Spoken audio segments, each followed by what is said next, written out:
Have you ever wondered why some people remain trapped in the quagmire of helplessness, constantly struggling against adversity, while others stand as firm and tranquil as a mountain before every storm? That is not a matter of high or low IQ. The difference lies in the wisdom of the mind. Stoic philosophy teaches us that there are words that seem harmless, but in reality are amulets that bind inner strength, turning a person into a victim of circumstance. Today, we will expose those 7 deadly verbal traps, unconscious habits that are eroding your fortitude day by day. Are you inadvertently stripping away your right to master your own life with those very words?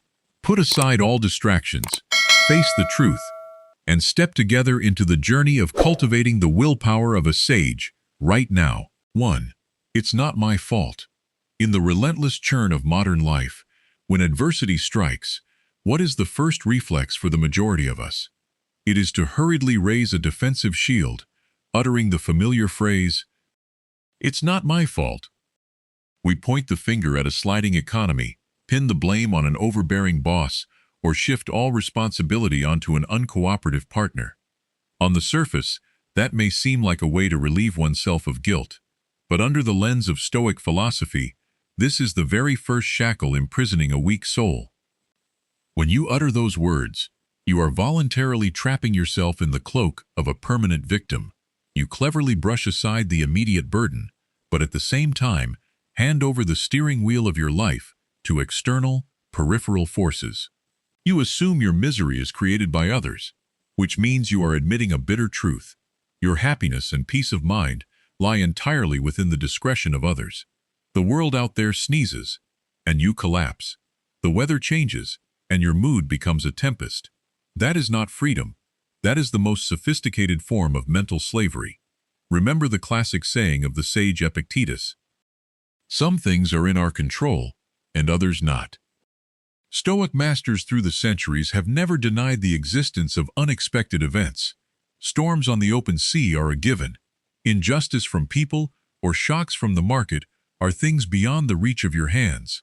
The ship offshore cannot command the wind to stop blowing, just as the captain cannot force the fierce waves to cease roaring.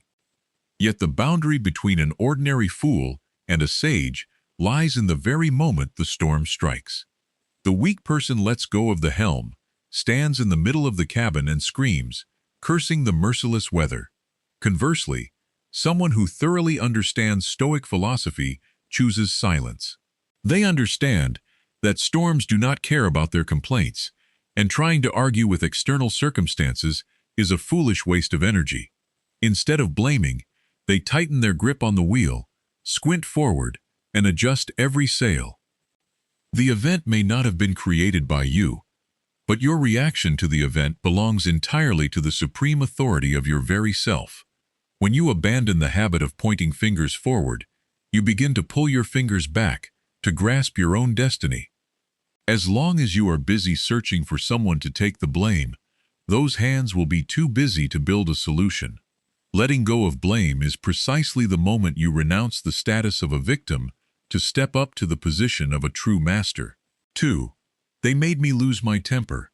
Have you ever fallen into a moment where, just because of an accidental word from a colleague, a cold glance on the street, or a contradictory action from a loved one, your chest suddenly tightens, hot blood rushes to your brain, and you helplessly blurt out, "They make me angry"?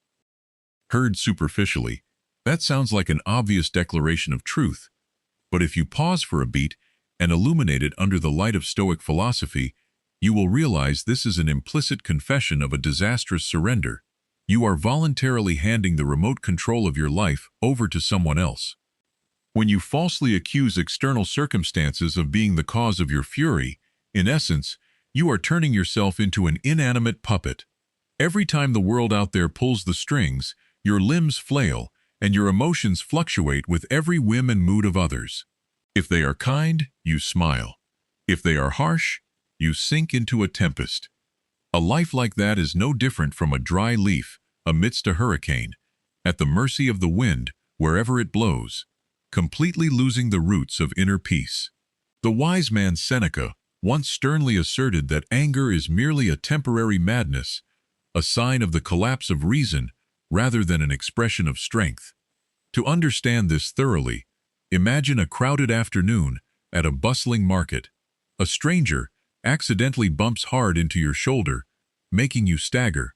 The instinctive reflex of a wounded ego is to turn around, glare, and prepare to roar out reproaches about lack of manners. Yet what miracle happens if at that very moment you look down and realize the person who just bumped into you is visually impaired with a white cane in hand? Immediately, the fire of anger in your chest vanishes, replaced by a profound sorrow and empathy. Ask yourself, what has changed here? The collision remains intact, the forceful shove has not diminished at all, and the stranger's intention has not changed. The only thing that shifted is the lens of judgment within your mind. The harsh yet liberating truth is, no one has the power to force you to get angry. The way you shape and define their actions is precisely what ignites the flame. Anger has never come from the outside. It silently germinates from the soil of a prejudiced and vulnerable mind of our own. A steadfast soul is like a towering cliff amidst the open sea. When pebbles of insult are hurled at it, they can only bounce away without being able to shake a single millimeter of that solid surface. Conversely, a shallow mind is easily pierced by any passing arrow of words. Do not grant anyone the power to destroy the tranquility in your soul. When you stop uttering the phrase, "They make me angry," that is also the moment you reclaim the remote control of your emotions, courageously confront your own judgments, and walk the path of a true sage, mastering the mind and maintaining a fortress of peace before every storm of life. 3. I'll be happy when. How many times have you told yourself, "I will be happy when I buy that house. I will truly be at ease when I achieve this position," or "My life will turn a new page when I reach that milestone"?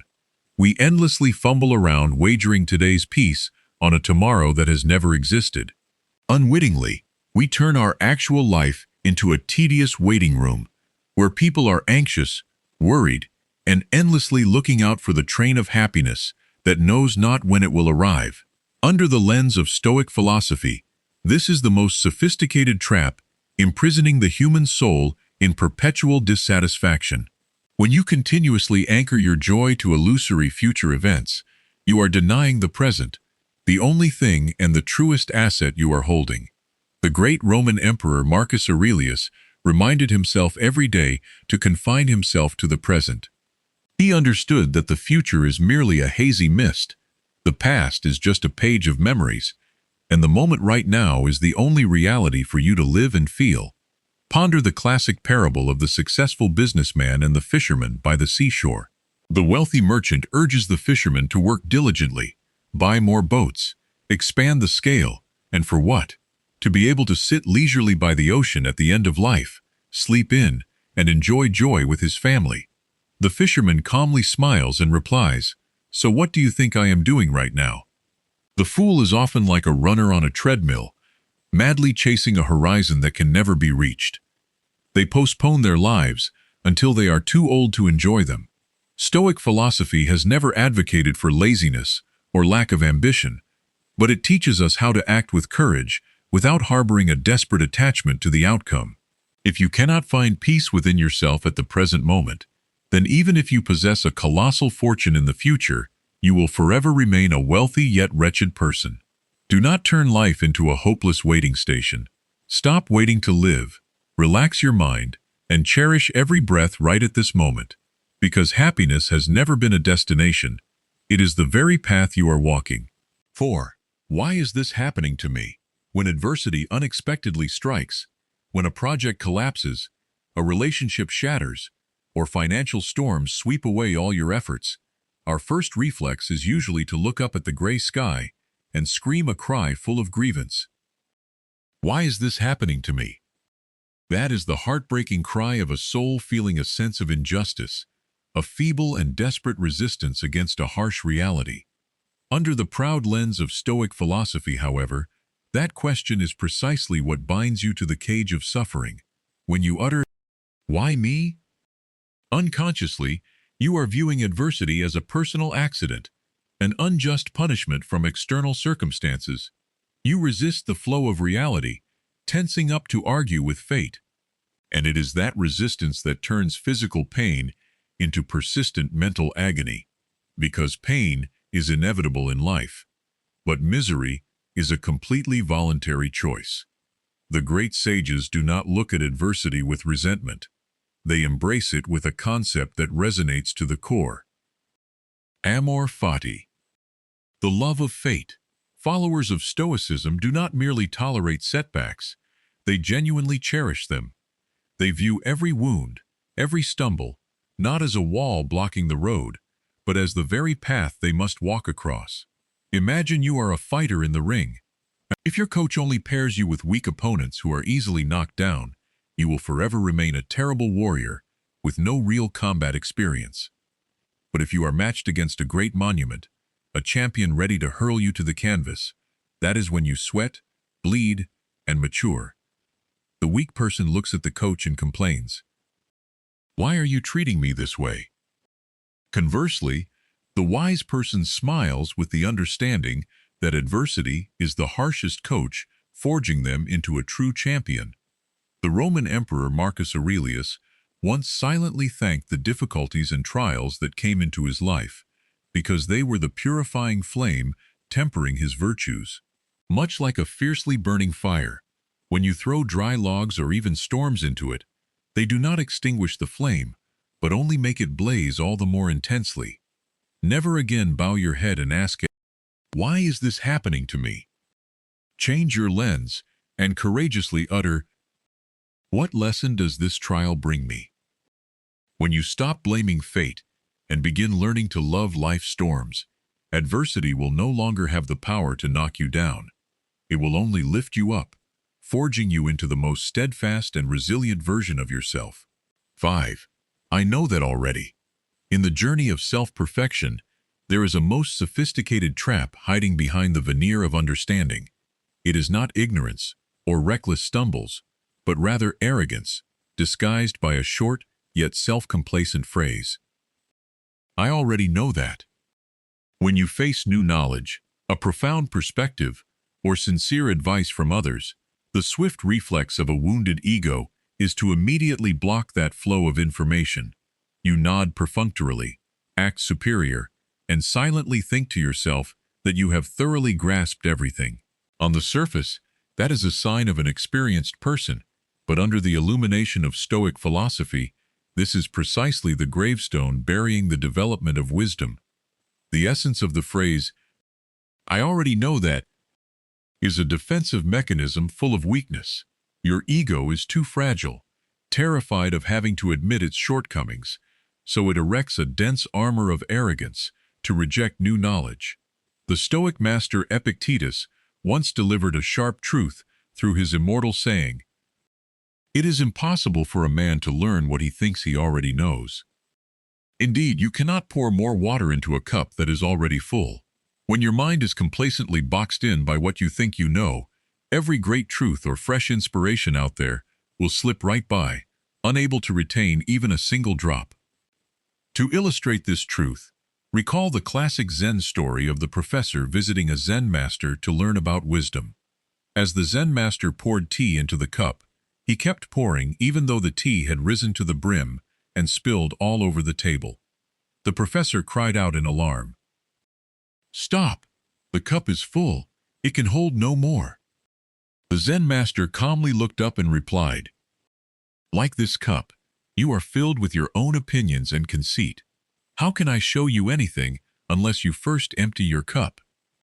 The fool always walks through life with the cup of their mind empty, yet constantly hallucinating that it is brimming. They listen only to argue, rather than to understand. They view new knowledge as a threat instead of a complementary gift.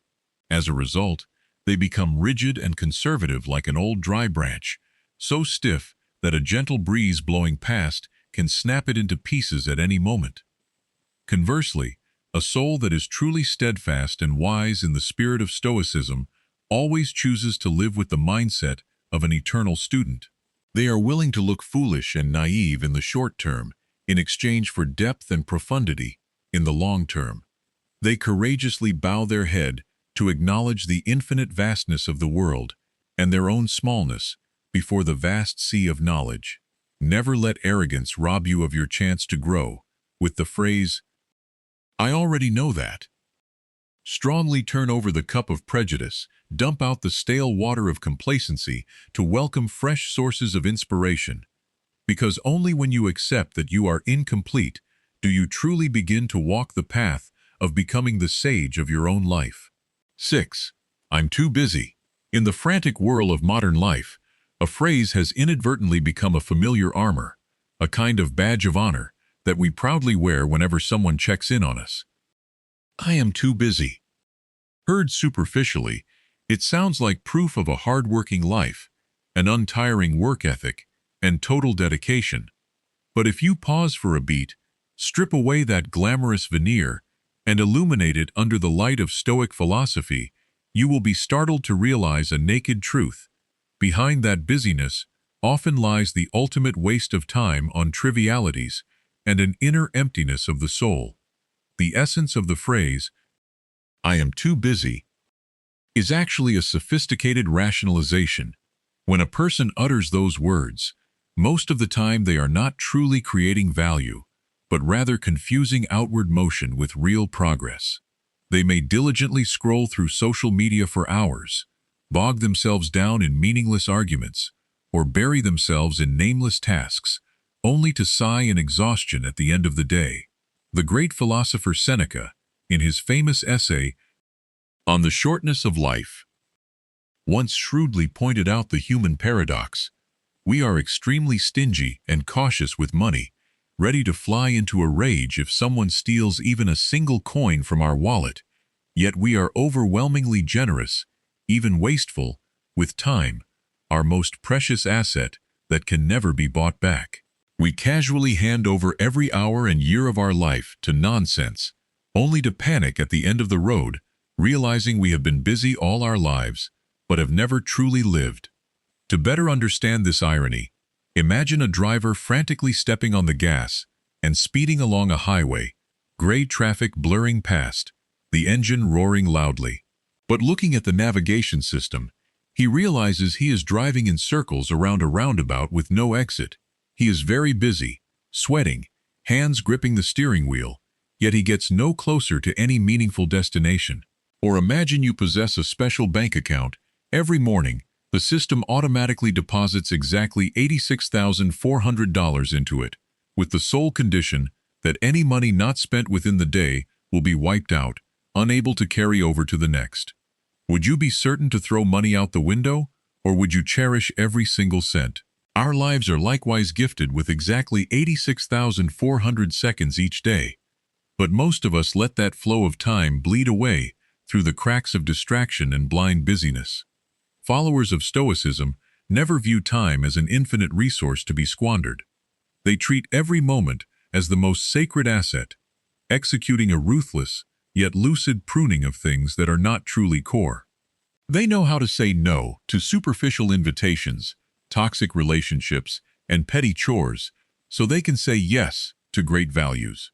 When someone makes the excuse that they are too busy to read, to exercise, or to calmly understand their inner self, they are essentially saying those things are not on their priority list.